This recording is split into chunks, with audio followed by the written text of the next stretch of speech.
Кандай керемет дин, өзүңүз баа бериңиз. Сизден күтөйүн бааны.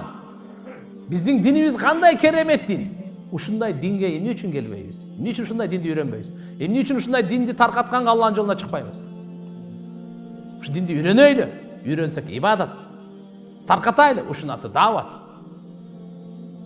Өзүбүз ушу дин менен жашасак, дин Аллага буйрук, ибадат кылсак, Аллахнын буйругу, Аллахнын колубуз. Эмне үчүн даават кылабыз? Пайгамбарыбыздын үммөтүбүз. Пайгамбарыбыз акыркы пайгамбар, буну жайылтпасак болбойт. Биз бири-бирибизге жайылтпасак ана ким жайылтат?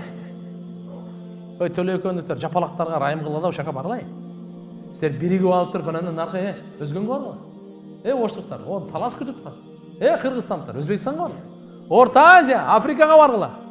Бүткүл ааламга алхамдулилlah пайгамбарыбыздын райымдуулугун таркатайлы. Эмнени таркатайлы? Пайгамбарыбыздын таза жашоосун таркатайлы. Пайгамбарыбыздын райымдуулугун таркатайлы. Адамдардын бардыгы бактылуу болсун, бардыгы ынтымактуу болсун, бардыгы таза болсун, бардыгы кайрымдуу болсун, баары бири-бирине боорукер болсун. Ушуну таркатайлы деп жүрөбүз.